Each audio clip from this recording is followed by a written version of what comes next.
Next question. This is an interesting one. I'm not sure if it's directed to me or you, maybe both of us in a way, but she says, how similar are Wildies to the horses you own? So I would assume domestics. And that's an interesting question for me. They're different. I find them so different. Like, they're quite different. Yeah. But there's some similarities. Obviously, they're horses. So we look at them and we think, you're a horse, you got 4 legs, a tail, and a head. I think that a bond can be almost as strong with a domestic, depending on where it's coming from.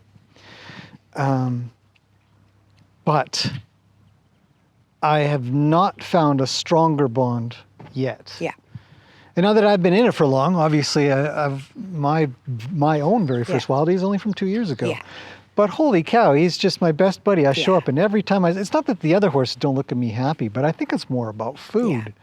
Although there is that, can you give me some scratches? Yeah. But there is something about, I'm just happy that you're here, feeling. And sometimes they'll just stay there. And they'll just be so quiet next to you. They're just happy that you're there. I think there's a difference, and I don't know why. I don't know what it is. It's a different bond, and I don't know how to explain it either. And I 100% agree. I have felt it through and through. Yeah. I've worked with many domestic horses, and I've worked with a lot of Wildies. Like, the first Wildie I took on my own, I was 11. Yeah. And I bought a weanling from the Oliver Range. Sounds like a big story. And decided, okay, we turned her out. We turned her back out. Yeah. I brought her back in as a 2-year-old. Yeah. Turns out she was pregnant. She foaled out, and I started working with her when I was 11 when I started working with her. And that was the first one I had done on my own. So I had worked with them before that with the help and at the ranch and stuff, just interacting with them. But I was so young, and I had no idea what I was doing other than building a bond with her. Yeah. And I had guidance, but that was the first real one I did. And I had her till she was 12. And then I had to make some hard decisions because my personal stuff changed. Yeah.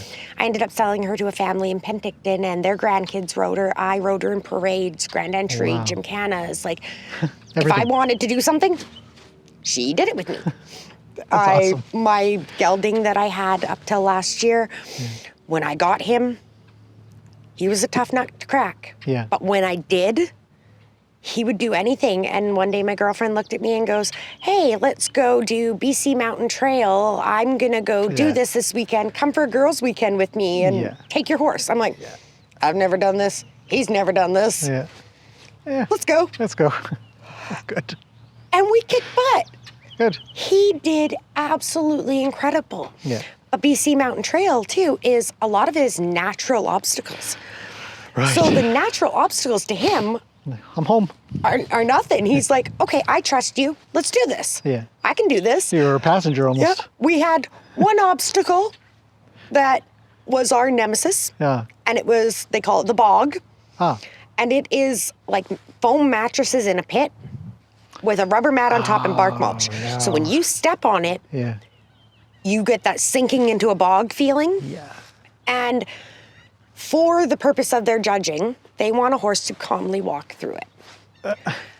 Naturally, that was the one obstacle I didn't agree with, because naturally, if you go and just try and walk calmly through a bog, you won't make it.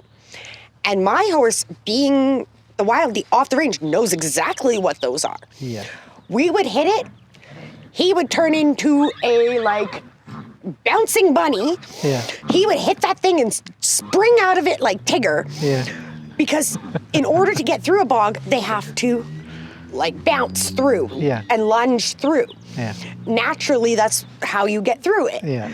So that was our nemesis of an obstacle, That sounds because terrible. His natural instinct was, I need to leap through this, not calmly walk through it. No, probably not.